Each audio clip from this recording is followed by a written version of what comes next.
우리는 인생을 어떻게 볼 것이냐, 우리가 사는 인생을 어떻게 살 것이냐, 이 모든 교훈들을 어디서 찾죠? 성경에서 찾습니다. 성경은 우리가 살고 있는 인생을 뭐라고 말할 것 같아요? 험악한 세월이라 그렇게 얘기합니다. 누굴 통해서? 야곱을 통해서 이미 얘기했어요. 야곱이 바로 앞에 서서 바로가 물었잖아요. 네 나이가 얼마나 되었냐? 내 조상의 연한에 미치 못하지만 130년입니다. 근데 야곱이 130년 뒤에 한마디 더 붙여요. 험악한 세월을 지냈나이다. 그것이 야곱이라는 개인에게 있어서 인생이 험악하다 할 수 있을지 모르지만 사실은 보편적 인생이 다 그렇습니다. 왜냐하면 모세가 또 비슷한 얘기를 하거든요. 시편 90편에 가니까 인생이 어떻게 돼요? 70이여 강건하면 80이라 그랬습니다. 요즘은 90, 100도 얘기할 수 있겠죠. 근데 모세는 자신은 130을 살지만 광야에서 쓰러져가는 인생들 다 7, 80이면 세상을 떠나는 걸 다 봅니다. 보면서 그 다음에 더했습니다. 근데 그 연수를 아무리 제알이 오래 살았다고 자랑해봤자 내용은 뭐로 채워진다고 해요? 수고와 슬픔뿐이다 그랬습니다. 모세를 통해 준 말씀이죠. 모세의 인생만 그랬을까요? 모세 그때 보는 가나안에 있던 이스라엘 백성들만 그랬을까요? 그게 아니에요. 모든 인류의 보편적 인생이 다 수고와 슬픔뿐인 것이죠. 솔로몬은 뭐라고 그랬어요? 솔로몬은 전도서에서 이렇게 얘기했어요. 해 아래 행하는 모든 수고가 또 마음에 애쓰는 것이 다 무슨 소득이 있겠냐. 그러니까 여러분 솔로몬의 전도서 그러면 제일 유명한 말 헛되고 그 다음 뭐가 뭐죠? 헛되도다. 그것은 솔로몬에게 있어서는 모든 걸 누려본 사람의 결론이었습니다. 이 세상의 것 말이죠. 그러니까 이 세상 살려고 열심히 해봤는데 노력해봐야 소용없어. 아무것도 못해. 너 성공하려고 애를 써? 성공 안 돼. 뭐 이래서 헛돼 이런 것이 아니고요. 가질 것 다 가져봤는데 그런 거예요. 가질 것 다 가져봤는데 솔로몬만큼 지혜로운 사람 없었고 솔로몬만큼 재물 많은 사람 없었고 솔로몬만큼 권력 많은 사람 없었고 솔로몬만큼 쾌락을 마음껏 즐겨본 사람 없습니다. 근데 하나님 빼놓고 얘기하다 보니까 헛되다. 그 결론을 전도서가 알려줘요. 전도서는 너무너무 참 재밌어요. 하나님 아니고도 인생의 의미를 찾아보겠다고 세상의 모든 것들을 다 드러내보면 의미를 찾을까? 솔로몬은 헛되다, 못 찾는다 그랬습니다. 그러면 우리에게 중요한 건 뭐냐면 삶을 우리가 어떻게 살아야 될까? 수고와 슬픔뿐인 세상. 어떤 사람이 이렇게 표현했습니다. 우리 인생은 눈길 닿는 데마다 눈물과 아픔이다 그랬어요. 눈길 닿는 데마다 그랬어요. 너무 심하게 말한 것 같을 정도예요. 왜냐하면 행복도 있고 또 위로도 있고 감사도 있고 기쁨도 있는데 어떻게 그렇게까지 설명했을까? 근데 진짜 그렇게 설명했어요. 그러니까 많은 분들이 동의해요. 살다 보면 그런 것 같다. 적어도 여러분은 어떠세요? 다시 한번 돌아가서 다시 인생 살아보고 싶으세요? 막연하게 그럴 수 있어요. 막연하게. 구체적으로 생각하게 되면 그 세월을 또 살아야 돼? 절대 군대 간 사람 다시 군대 가보면 안 가잖아요. 고생을 알기 때문에. 내가 지금까지 살아온 것도 이렇게 살아왔는데 혹시 실수나 실패가 있어서 다시 한번 노력해서 그 인생 실수 않고 살아봐야지 싶은데 여러분 자신 있으세요? 다시 그 인생 돌아가면 실수 안 할걸? 그건 나거든요. 제가 지금부터 살아가는 인생도요, 제가 전에 살아온 것도 다 저이기 때문에 지금 만들어가는 인생 정도를 과거에도 그렇게 만들려고 했던 인생인데 실패도 있고 실수도 있고 실족도 있고 그렇게 살아온 인생입니다. 세컨 찬스가 다시 사는 인생이 내 인생을 새롭게 할 거라는 생각을 너무 기대할 필요는 없습니다. 사실은 지금 어떻게 살아? 이게 훨씬 중요한 거예요. 성경은 우리에게 이 슬픈 인생 속에서 건져내시는 거예요. 그게 죄 아래 사는 인생의 비참함이거든요. 죄는 예수 그리스도 안에 있는 자에게는 다 용서가 주어졌어요. 그러나 죄 아래 있는 인생의 이 아픔과 슬픔은 예수 믿는 사람이 그걸 싸워가며 나가는 거예요. 그냥 파도 속에 배가 흔들려가면서 가듯이 이렇게 싸워가며 나가는 겁니다. 그러면서 마침내 주 앞에 이를 때까지 내 신앙을 지켜가는 거죠. 그리고 히브리서 11장에 뭐라고 그랬냐면 믿음을 따라 살다가 믿음 따라 죽는다고 되어 있어요. 그러니까 믿음을 따라 살다가 믿음 따라 죽어 낙원에 이르는 그 신앙길을 우리가 걸어가는 거죠. 그때에 무엇을 바라보고 살까? 마음과 눈길을 어디다 두고 살까? 둘 중에 하나입니다. 예수 이렇게 말씀하셨어요. 세상의 재물과 하나님 나라 보화 두 가지를 얘기하셨어요. 너희가 마음을 어디다 두느냐고 얘기했어요. 여러분 마음을 세상의 것에 두면요, 여러분 절대로 슬픈 인생 못 벗어나요. 제가 뭔데 이렇게 단언적으로 얘기할까요? 건방지게? 성경 말씀이 그래요. 주님께서는 우리가 살아가는 인생, 개개인의 인생의 다양성은 다 다릅니다. 우리 출발점도 달라요. 그렇죠? 그리고 한국에서 다 태어나실 수 있고, 아니 여기서 태어나신 분도 계시죠. 이세는 그러겠죠. 그럼 우리는 출발점 인생이 다 다릅니다. 다르지만, 그리고 사는 물질의 부유함이라든가 교육의 정도라든가 또 재능과 은사, 생긴 거, 용모, 모든 게 다 달랍니다. 나는 내가 선택했으면 저는 2kg 선택 안 합니다. 저는 고등학교 때 그 찜통 버스에 탔을 때 말이죠, 그냥 큰 애들이 이걸로 누르는 거예요. 그럼 막 눌려가지고 야 좀 조심해라 이렇게 했어요. 맨날 8번, 키 작은 순으로 1번부터 8번. 저는 2kg 안 커요. 근데 저는 타고난 거죠. 삶은 어떤 의미에서 하나님께 주어진 삶의 분깃으로 삽니다. 각자의 몫으로 사는 겁니다. 근데 이게 굉장히 중요해요. 그 몫으로 살아가면서 내게 주어진 보편적 삶의 슬프고 고단한 인생길을 그리스도 안에서 어떻게 헤치며 살까? 그럴 때 만일 눈을 세상에 두게 된다면 어떻게 될까요? 슬픔을 못 벗어나요. 성경은 73편에서 우리에게 아주 극단적 한 사례를 등장합니다. 악인인데 세상 것 다 가진 사람, 의인인데 그런 것 하나도 못 가진 사람, 이 둘을 비교해요. 그러니까 하나님을 믿는 의인인데 세상 게 너무 결핍되어 있어요. 너무 아파요. 고난이 많아요.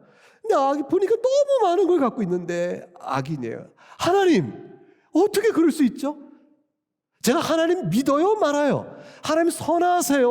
아니면 자기 백성 모르시는 거예요? 제가 하나님을 믿는 이유의 신앙적 이유는 도대체 어디서 찾아요? 무엇으로 내가 말할 수 있어요? 이렇게 말한단 말이에요. 그 고민이 여기서 담겨져 있어요. 13편에 제가 한번 성경을 읽어볼게요. 이제 이렇게 됩니다. 악인의 형통함을 보고 오만한 자를 질투했다. 악인인데 세상에 죽을 때까지도 고통이 없고 힘이 죽을 때까지 강건해요. 누구나 바라는 죽음이죠, 뭐.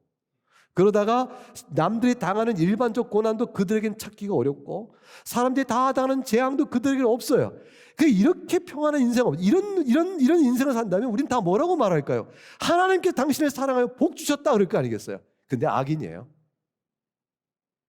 이 부조리가 있어요. 우리가 이해할 땐 부조리예요. 의인이라면 어떻게 될까요? 그거는 당연히 누구의 복이 돼요? 하나님 잘 믿는 사람의 복이 되잖아요. 근데 인생을 보니까 반드시 그렇지가 않은 거예요. 도대체 뭔가? 이러니까 이 의인이 시험이 들어요. 안 들겠습니까? 그래서 이렇게 말합니다. 하나님은 참으로 이스라엘 중에 마음이 정결한 자에게 선을 행하신다고 했지만 나는 그 믿음 안에서 거의 넘어질 뻔했고 내가 거리는 미끄러질 뻔했습니다. 못 믿겠어요, 하나님. 그래서 제가 마음을 깨끗이 했습니다. 내 손을 씻었습니다. 죄 없이 살려고 애를 썼습니다. 근데 하나님 제게 준 건 뭔지 아세요? 종일 재난이요, 날마다 아침마다 징벌이었습니다. 하나님 이게 어떻게 된 거죠? 부조리예요. 이게 부조리예요. 근데 하나님께서는 부조리 아니야 이렇게 얘기하세요. 어떻게 이렇게 부조리가 아니에요? 악인이 세상 것을 다 누리고 의인이 세상에 없어서 재앙과 고난 속에 있는데 이게 어떻게 부조리가 아니에요? 여러분 생각해 보세요. 여러분 하나님 믿고 만일 그런 상황을 여러분이 주변에 경험한다면, 사회 안에서 내가 믿음 때문에 당하는 고난이 있는데 눈에 보이는 악인인데 기회와 틈을 타서 물질과 권력을 취하고 승승장구해요. 우린 못 견디요, 그 아픔이. 근데 어떻게 이게 부조리가 아닙니까? 이렇게 물어보겠죠. 부조리가 아닌 이유 한 가지가 있어요. 그게 뭐냐면 마지막을 보라는 거죠. 성도의 신앙은 지금이 아니고 마지막에 있어요. 우리의 인생이 복되냐도 지금이 아니고 마지막에 있어요. 그 악인이 세상을 다 누렸는데 마지막을 보니까 아니 저럴 수가 있어? 여러분 한평생 고생하다가 사는 인생 중에서도 마지막 한 5년 평안을 찾는다면 그 이전에 살던 고생 다 잊어버릴 수 있잖아요. 근데 거꾸로 해볼까요? 한평생 편히 살다가 마지막 5년 너무나 처참한 인생을 산다면 그 앞에 있는 행복과 누렸던 자랑이 그게 다 뭐가 되죠? 의미가 없죠. 그림자처럼 사라져 버립니다. 그런데 하나님 앞에서는 인생이 있잖아요. 70여 80, 100세를 살아도 잠깐이 그 인생 끝나고 나면 그림자처럼 허망하게 지나버린 인생들. 지금 우리가 살아온 인생 시간들 과거를 기억해보면 뭐가 남아요? 기억 속에 있는 인생들이에요. 그림자처럼 허망하게 지나갔는데 지금 하나님 앞에 딱 서게 될 경우 악인이 어떻게 됐는가? 16절, 13편 16절 이하 이렇게 되어 있어요. 내가 이 문제를 어떻게 볼까? 부조리야 하고 고통 속에 심히 생각했는데 하나님 성소에 들어가서 그의 종말을 깨달았다. 악인의 종말이 어떤가 봤더니 주님께서 그를 기름칠한 미끄럼틀에 내려두시 그냥 졸지에 미끄러지게 만드셔서 황폐하고 불모 심판대에 던져버리시더라. 그가 가진 자랑이 어디 있으며 그가 가진 누린 그 복됨이라는 게 어디 갔는가? 한순간에 황폐해지고 멸절돼 버리는구나. 그의 인생의 자랑이 그림자처럼 아무것도 아니요. 꿈을 꾸다가 깨어나면 꿈이 무시당하는 것처럼 그의 형상과 그들의 자랑은 다 아무것도 아닌 게 되었다. 이걸 다 깨닫습니다. 이것으로 답을 주시는 거예요, 하나님께서는. 여러분, 우리 주일날 예배로 나오셨잖아요. 그리고 지금 뭐 온라인으로 예배 드리신 분 집중해서 예배를 잘 들으시고 계시잖아요. 온라인 예배는 쉬운 일이 아닙니다. 자, 그런데 사랑하는 여러분 생각해 보세요. 여러분 우리 예배당 앞에 딱 서서 십자가로 찬송했고 부활 찬송했어요. 이게 우리의 소망을 찬송합니다. 그때 우리에게 온 것은 뭐냐면 세상에 나의 참된 위로와 기쁨의 근원은 세상에 있지 않고 그리스도에게만 있구나. 이거를 마음에 담고 벅찬 찬송을 부르고 나 혼자가 아니요 사랑하는 교우들과 함께 같은 신앙 안에 부르고 있잖아요. 여러분 아주 은혜를 받은 특별한 하나님이 사랑하는 백성들의 무리 지금 여기서 확인되고 있잖아요. 용기 얻고 힘을 얻는 겁니다. 그래서 이걸 깨닫고 나니까 이 마음속에서 얼마나 깊은 탄식이 오는지 모릅니다.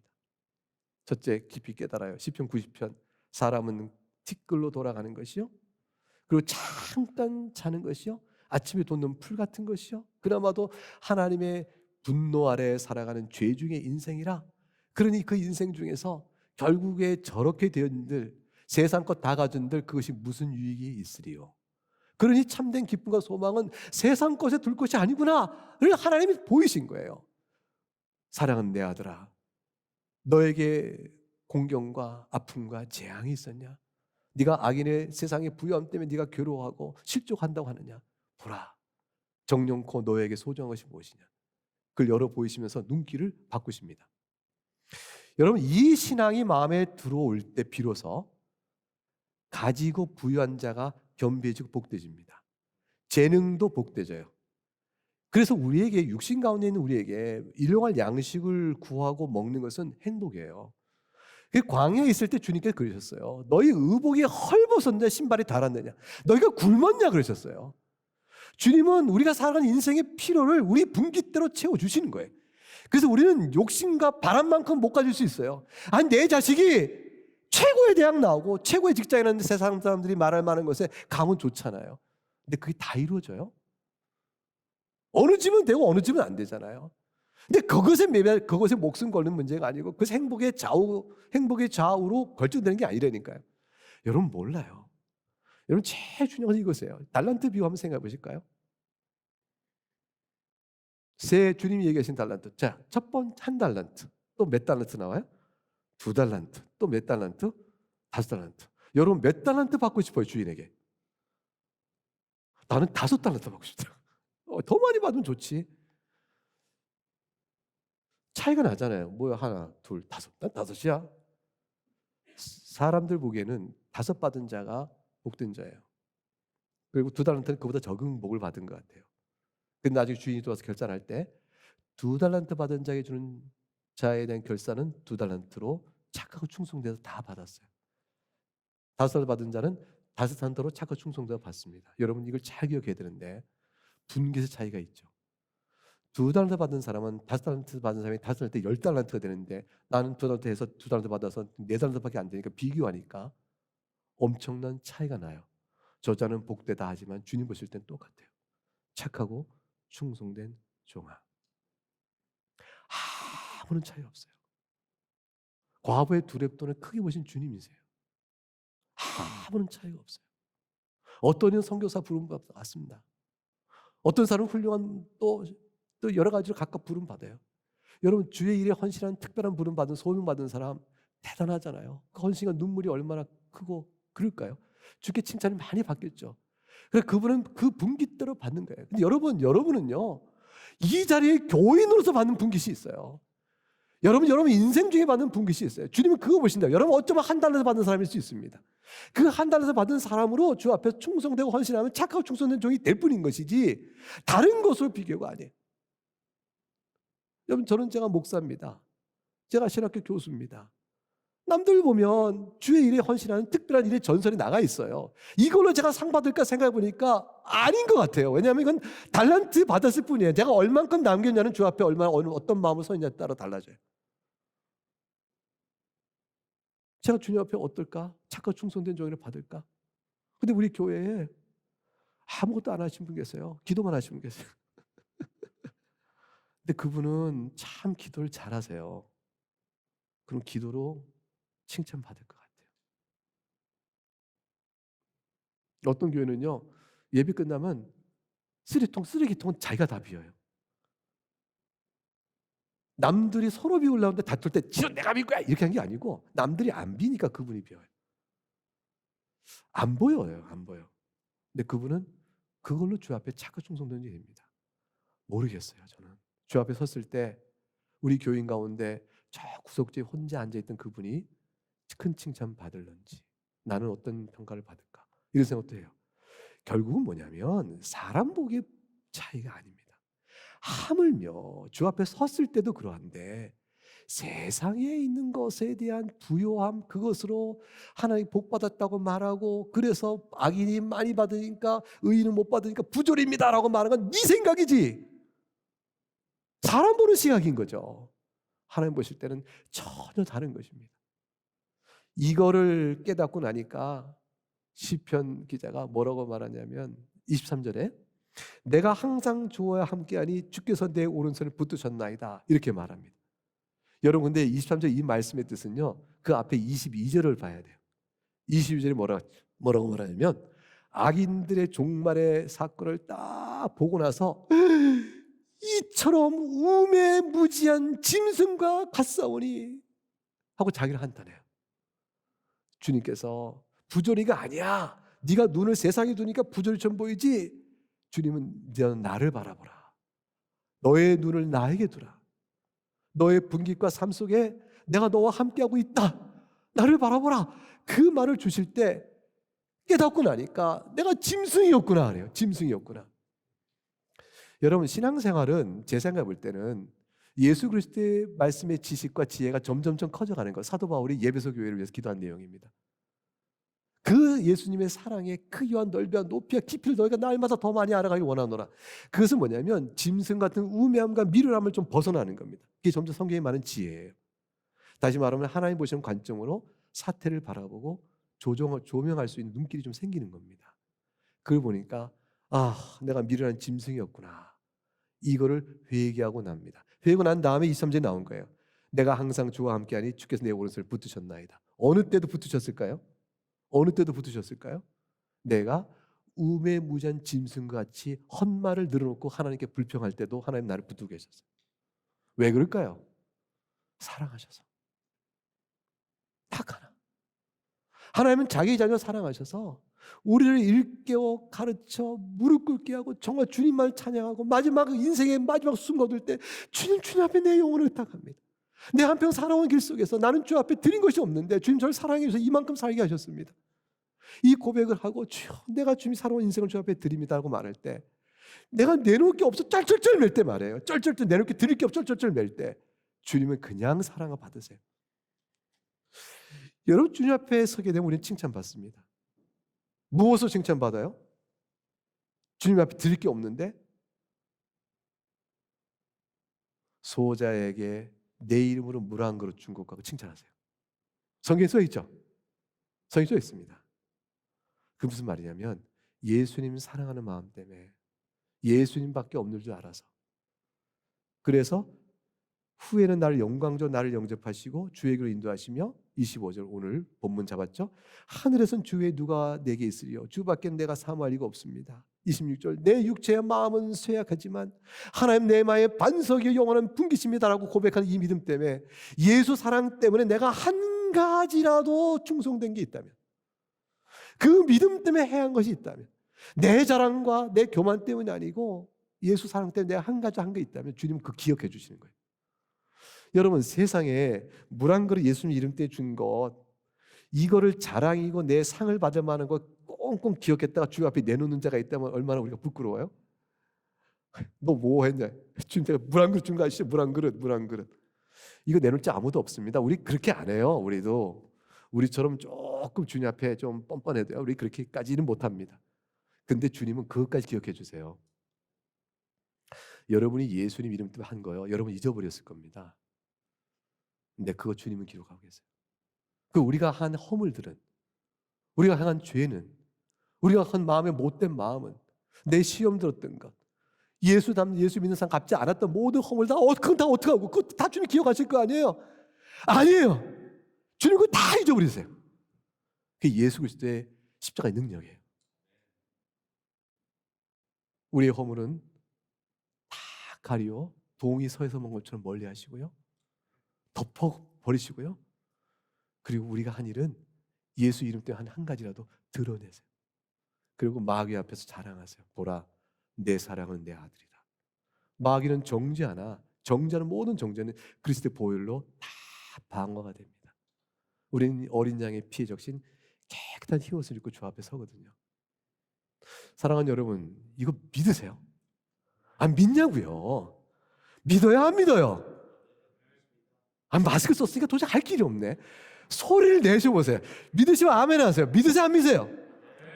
믿으시는군요. 기쁨의 교회죠. 주빌리. 노예였다 종됐다가 내 해방돼서 내 땅 다 찼잖아요. 하나님 나라 기업 받은 자들이잖아요. 이 해방의 기쁨, 이것이 우리 안에 가득 차야 돼요. 이거 10편 73편 얘기하는 거죠. 그래서 주를 멀리한 자는 망할 거고 음녀같이 주를 떠나는 자는 주께서 다 멸하실 것이다. 내 소재는 어디냐? 내 걸음은 어디냐? 주님을 향해 가 있잖아요.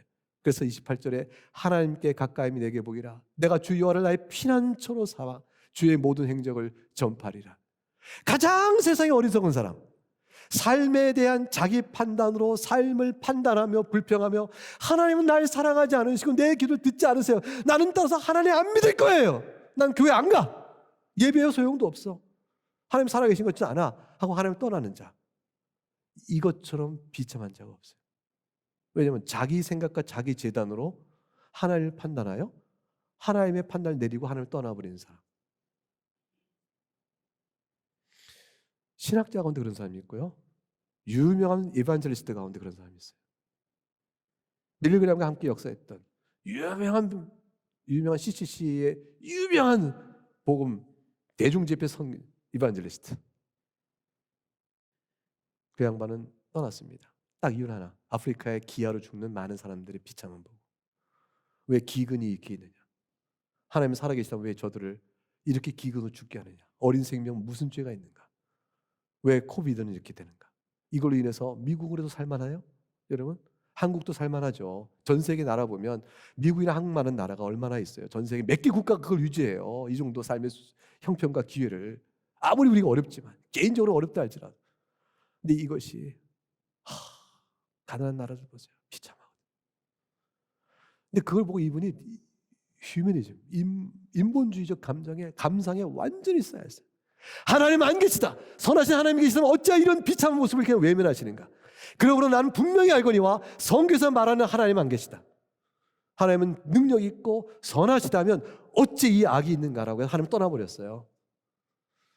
자기 판단을 옳았죠. 미련하고 어리석은 자예요.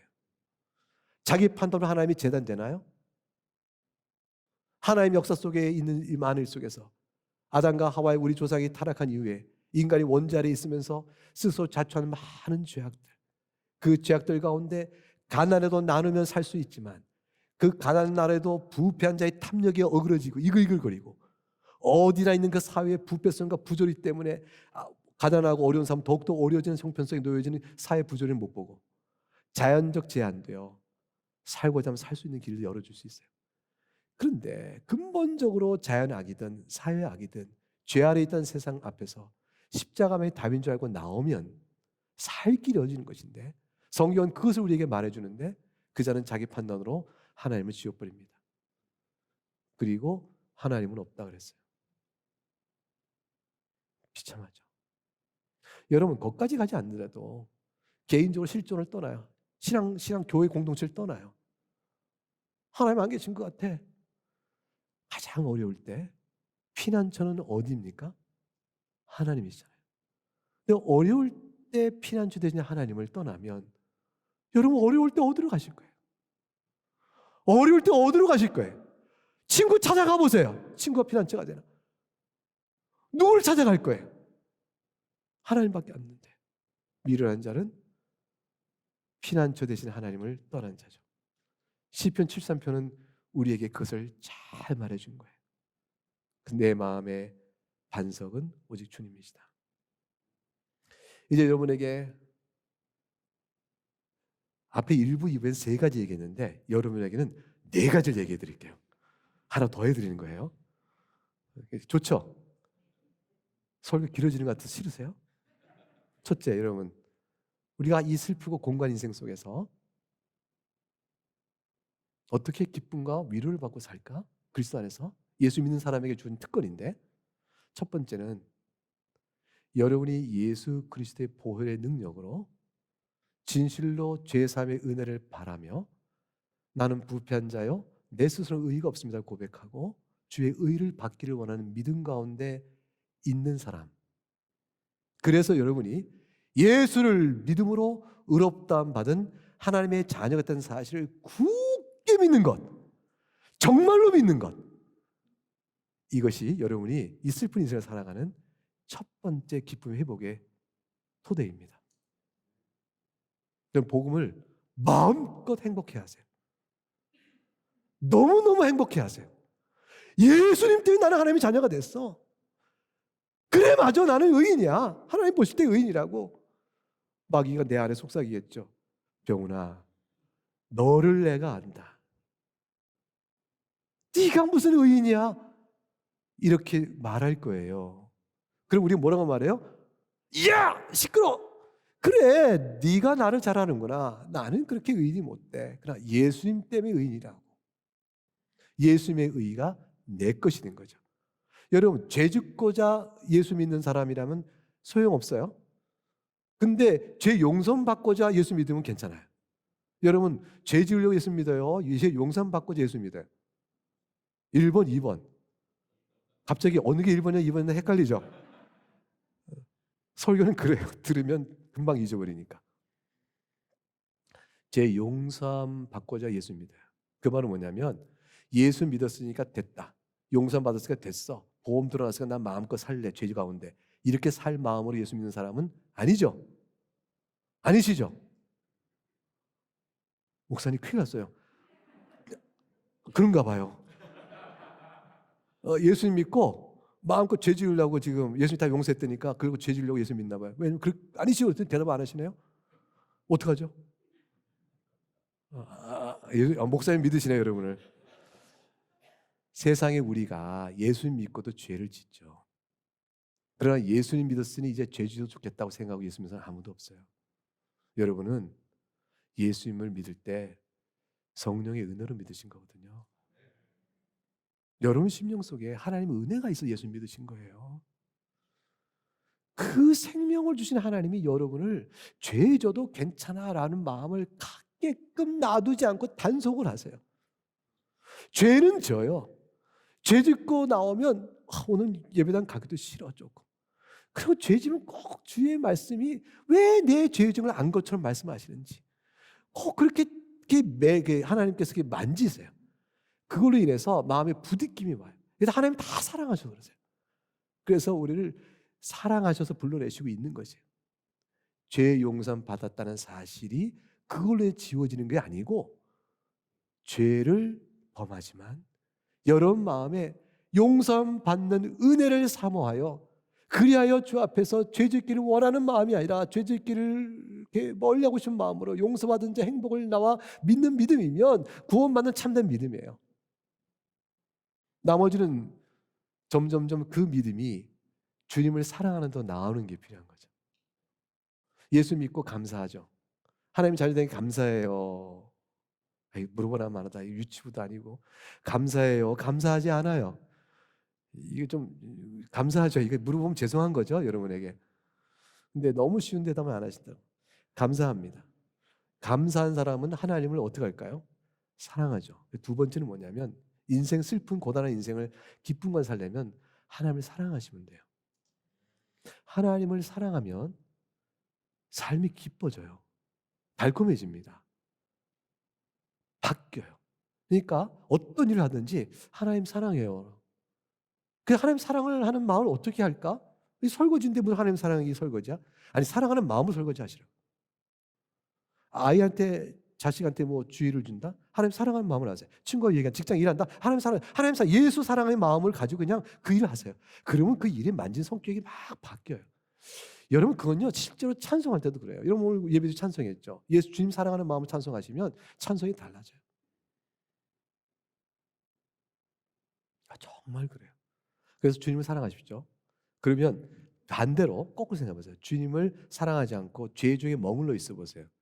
그 인생의 슬픔과 고단함에서 벗어나서 기쁨과 위로를 누릴 수 있을까 없을까? 없습니다. 다윗은 시편 32편에서 뼈가 짓눌린다고 그랬어요. 죄를 짓고 난 다음에 그 죄 짓고 회개치 않는 그 고통을 그렇게 표현했어요. 그런데 회개하면서 마음의 새로운 성령의 새로움에 은혜를 받기 시작합니다. 여러분 회개하는 자를 주님이 기뻐하실까요? 미워하실까요? 기뻐하십니다. 그 뭐냐면 하나님의 영광 받으시는 거예요. 하나님 앞에 회개하는 자는 하나님을 사랑하는 거예요.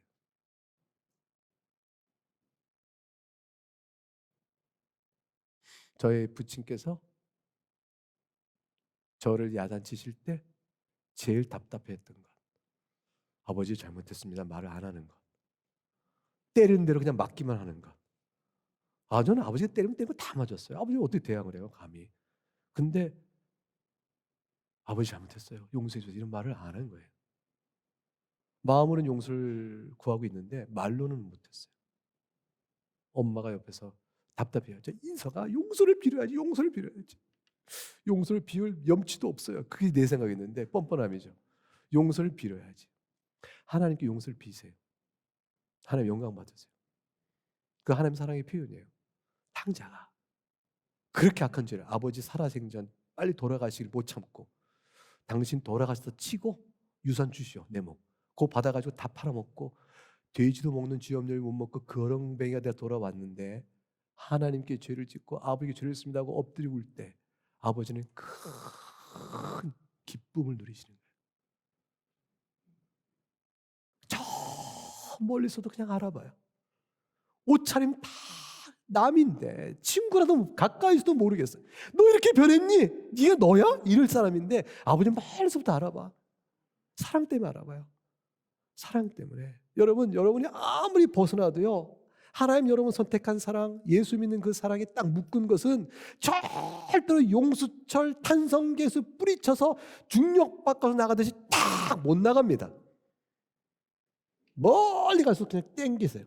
돌아올 때 용수철 멀리 갖다 놓으면 탁 치면 아프죠 여기. 돌아올 때 땡기면 아프죠.